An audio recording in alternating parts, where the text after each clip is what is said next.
Olá pessoal, tudo bom com vocês? Espero encontrá-los bem. E nesse momento nós estamos aqui começando a nossa primeira aula num outro formato distinto para todos nós, né? Que todos nós estamos aprendendo com ele, um formato online, infelizmente devido à pandemia. Bom, na aula de hoje nós vamos trabalhar especialmente com o conceito de educação ambiental. E para isso, nós vamos trazer as discussões que nós, do Grupo de Estudos em Educação, Cultura, Ambiente e Filosofia, estamos travando, estamos discutindo, nos potencializando dentro desse espaço que é o grupo de pesquisa. Fica o convite para que vocês todos conheçam os grupos de estudo que nós temos dentro da nossa universidade, especialmente vinculados ao Instituto de Educação, porque eles são um importante espaço de troca e aprofundamento de conhecimento. Pois bem, nesse grupo de pesquisa, que é formado por professores da universidade, professores de fora da universidade também, mestrandos, doutorandos e alunos de iniciação científica, né, da graduação, nós discutimos nesse espaço o conceito de educação ambiental, as relações da educação ambiental com o campo da educação, e especialmente com a escola e com a filosofia, que é o nosso foco de trabalho, né? Bom, para esse vídeo de hoje, o que eu gostaria era de discutir, mostrar um pouco para vocês como é que nós estamos conceituando o campo da educação ambiental. Esse é um campo que nasce especialmente na década, com muita força, na década de 90, né? E vem sendo constituído desde a década de 60 e mais fortemente na década de 70, e aí com o seu boom de discussão sobre educação ambiental, por exemplo, dentro das escolas, isso vai acontecer na década de 90. Então, é um campo recente. Se nós pensarmos em tempos históricos, ele é muito recente, ele é da década de 70 para cá, a educação ambiental, o campo da educação ambiental. E ele se formou com uma ideia de que, diante da degradação ambiental, diante de todos os problemas ambientais que nós vimos sofrendo no ambiente que nós vivemos, no mundo em que nós vivemos, a educação ambiental, como um braço do campo da educação, ela nasce como uma espécie de solução, ou de pelo menos possibilidade de solução para os problemas ambientais que vinham assolando o mundo. Então a educação ambiental, ela, por exemplo, na década de 70, ela entra com políticas públicas, década de 90, ela entra com políticas públicas endereçadas à obrigatoriedade desse campo de saber nos espaços da escola, né? Daí nós temos os parâmetros curriculares nacionais, um deles com a temática do meio ambiente, daí nós temos a Política Nacional da Educação Ambiental. Então nós temos diferentes configurações de ordenamentos jurídicos que exigem a presença da educação ambiental dentro dos espaços escolares. O que ocorre é que muitas vezes nós não temos a formação específica para os professores, na formação de professores sobre educação ambiental, e esses professores terminam entrando dentro dos espaços da escola, se vendo na obrigatoriedade de trabalhar com educação ambiental, e muitas vezes sem a formação para atuar com a educação ambiental, eu digo minimamente os conhecimentos, os estudos teóricos sobre educação ambiental. Esses professores muitas vezes recorrem aos materiais da mídia para trabalhar com educação ambiental e vão conhecer o conceito de EA, educação ambiental, EA, na mídia brasileira. Isso é um dado que nós já coletamos nas nossas pesquisas junto ao GCAF. Nós fizemos cursos de formação de professores para rede pública e privada de Rio Grande, São José do Norte, Pelotas, Canguçu, então diferentes cidades no entorno da nossa universidade. E a gente viu essa recorrência dos professores, uma dificuldade de dominar o campo, de entender o que é a educação ambiental e buscar na mídia brasileira informações sobre educação ambiental para poder trabalhar com seus alunos. O que a gente tem visto, e a gente vem estudando a mídia brasileira desde 2010, o GCAF tem estudado diferentes mídias brasileiras, que nós nos interessamos porque são mídias que estão dentro dos espaços da escola, por exemplo, histórias em quadrinhos, literatura infantil, literatura infanto-juvenil, filmes de animação, propagandas midiáticas, campanhas publicitárias, marketing. Então a gente vê que todo esse material, ele faz parte da escola, e mesmo que não faça, mas a maioria deles faz parte da escola, muitos deles inclusive são endereçados para a escola, basta ver literatura infantil, histórias em quadrinhos, enfim.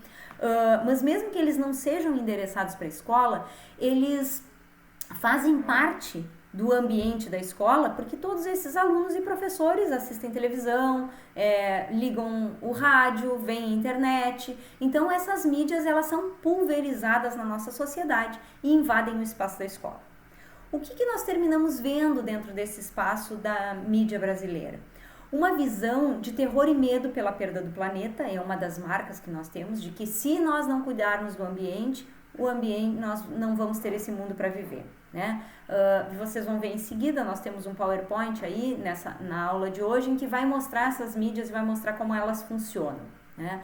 Então, uma espécie de terror pela perda do planeta é endereçado recorrentemente pelo material discursivo que compõe a mídia.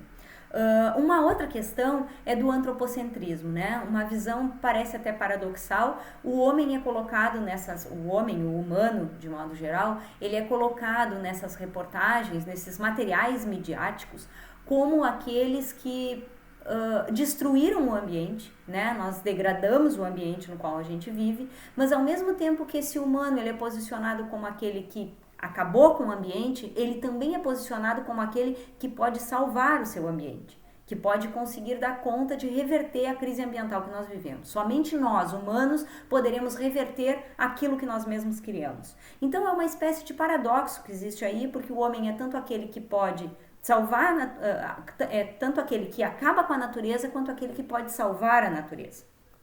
Por isso, o antropocentrismo. O homem, seja para destruir, seja para salvar, continua assumindo o posto central dessa relação com a natureza.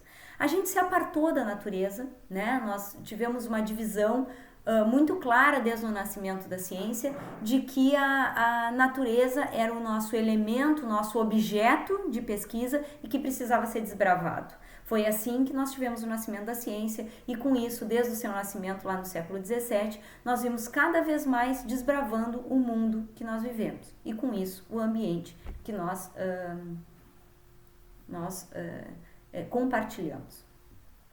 Pois bem, o que nós vimos com isso? Um sério problema da educação ambiental, uma configuração, e isso invade os espaços da escola, porque muitas vezes os professores não têm informação para isso e levam então as questões que eles leem na mídia, e nós temos uma séria formação, uma séria organização do que é educação ambiental dentro dos espaços da escola, que parece ser aquela que vai salvar os problemas do campo ambiental, dos problemas que nós vimos vivendo no meio ambiente, e isso precisa ser questionado por nós, né? Porque esse espaço em que a gente vive e a educação ambiental, essa é a nossa visão enquanto grupo de pesquisa, ela pode ser muito mais potente do que simplesmente uma solução.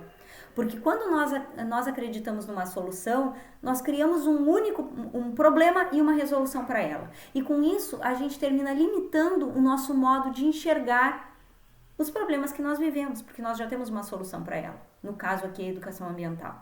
Então, o que a gente coloca em suspenso, que a gente questiona dentro do campo do GCAF, é entender que a educação ambiental pode ser muito mais potente do que simplesmente solucionar os problemas de crise ambiental. Ou, pelo menos, minimizar os problemas da crise ambiental. É claro que nós temos que nos preocupar e pensar na crise ambiental e pensar nos problemas que ela nos traz e pensar que possibilidades de ação nós, enquanto sujeitos, temos para lidar com a crise que está aí. Derretimento de geleiras, toneladas de lixo que nós produzimos violentamente, um consumo exacerbado. Então, tudo isso é claro que são problemas e que nós precisamos viver com eles, precisamos aprender a lidar com eles e buscar soluções para eles.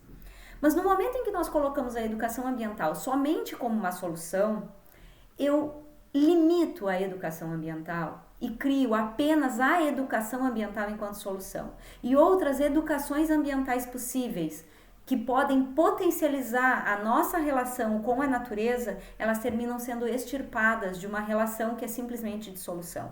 Então, por isso, o GCAF vem investindo bastante nessa terminologia, educações ambientais possíveis, tentando potencializar antes da resolução de uma grande crise ambiental, que a gente costuma dizer é até uma quimera, nós acreditarmos que a educação ambiental vai conseguir dar conta de resolver um problema que há séculos vem sendo ampliado e intensificado. Então a educação ambiental, para nós do GECAF, ela não pode ser tomada como solução, ela é apenas um dos elementos possíveis de nós, e essa é o nosso desejo, que essas educações ambientais elas possam ser potencializadas na nossa relação com o meio ambiente, com a natureza, que nós possamos criar outras relações possíveis com o meio ambiente e a natureza, nos sentindo pertencente a esse espaço. Essa é a definição de educação ambiental que nós temos dentro do GECAF. Então é isso que nós convidamos vocês para que nessa aula de hoje estejam abertos a pensar educações ambientais possíveis, outras potentes na nossa relação com o planeta, na minha com o planeta, na sua com o planeta. Quer dizer, eu não vou pensar numa grande resposta para o problema da crise ambiental. Eu vou começar minimamente, eu vou começar com a minha relação com o planeta. Como é que eu me relaciono com esse planeta e como é que eu posso potencializar educações ambientais possíveis com as minhas relações cotidianas com o planeta em que eu vivo. Fica aí o convite e é com isso que eu e o grupo, né, nós colegas que realizamos essa oficina, pensamos nessa oficina especialmente para o curso de pedagogia e para a disciplina de culturas. Fica o convite para que vocês possam assistir o vídeo, olhar o PowerPoint, assistir esse vídeo, olhar os materiais que nós colocamos à disposição para vocês, tentando pensar a sua relação com o planeta em que nós vivemos. Que educações ambientais são possíveis para nós, sujeitos desse tempo e sujeitos desse mundo, e que nós podemos mobilizar com as nossas ações cotidianas. Esse é o nosso desejo e uma boa oficina para todos nós. Um grande abraço.